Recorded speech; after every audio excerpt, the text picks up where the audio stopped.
What's up, this is Gerald, and these are the 10 things that I can't live without and that I travel everywhere with.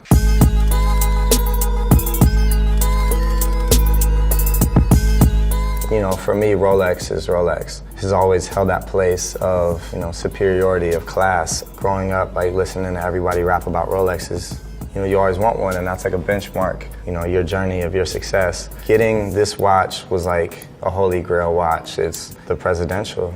It's a classy thing that makes me feel confident every time I look down and look at my wrist and check the time. This is my favorite leather jacket. It's pretty much a staple of my wardrobe. It's the Saint Laurent. Got a few of them, got a little collection. I remember when I got my first one, I wore it every single day. And then I had a good friend of mine paint the back of it, and that became the album cover for my last album. So I've been wearing this one for about a year. It's just my favorite. I mean, it's got these patches, it's got this nice natural, distressing to it. It feels like something from the 70s. Leather jackets are definitely worth the investment because it's something you commit to. The more broken in it gets, the more character it has, and the more it fits you, and it just becomes that staple piece that represents you. Similar to my leather jacket, jeans really kind of tell a story. In music, you travel a lot, from Australia to New Zealand, all over Europe to, I just got back from Tokyo, and I bring a pair of jeans. These are APCs, and these have definitely been through a war. How do you wash them?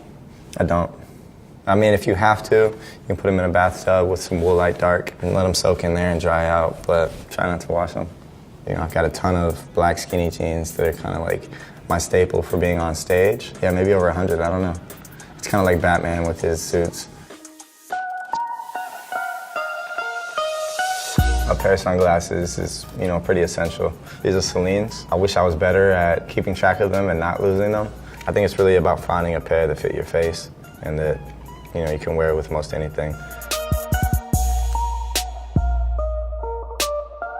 Obviously, the iPhone.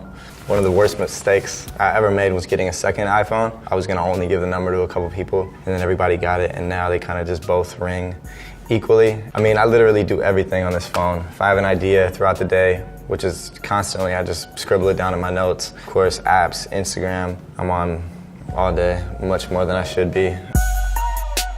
They just get it done, these little power beats. Music is essential for me. I listen to music all day long. Not even only for listening, but also for when I'm working on a song or approving a mix or somebody sending me beats. I gotta be able to listen to that and always be available to listen to stuff. Yeah, essential. I take them with me everywhere. A pocket comb, and I would tell you a pomade I used to use, but they weren't paying me for it, so we made our own. I've been slicking my hair back probably 6 or 7 years. Naturally, you travel everywhere with a jar of pomade and a comb. You can't be out here looking crazy. I try to bring a book with me everywhere I go. I just throw it in my backpack whenever I travel, whatever book I'm reading at the time. I've been reading The Beautiful and Damned by Fitzgerald. It's also the name of my new album. Throughout the course of the album, I've been reading this book in stages, and there's several parallels between the concept of my album and the story of this book. Every album I try to approach it, all right, what am I trying to say?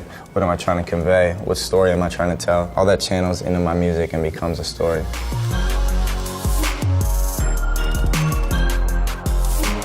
I've been wearing flannel shirts my whole entire life. I grew up in the Bay Area where it's always kind of cold, but not really, and it's not hot either. So a flannel is just an in-between. You just throw on a flannel over a t-shirt, put some Vans on, and that's the outfit. This is APC. This is just a really nice wool.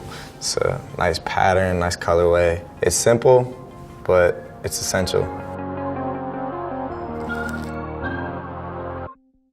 So this is my Ramoa. I felt like it's very silver, very sleek, very James Bond. I literally live out of a suitcase. It's made out of metal. It gets scuffed up and dented, and again, it's kind of like the jeans or the jacket where it kind of has some character. It's almost your apartment. You learn to live with less. The contents of this suitcase are my essentials. It's what you live with and what you can't live without.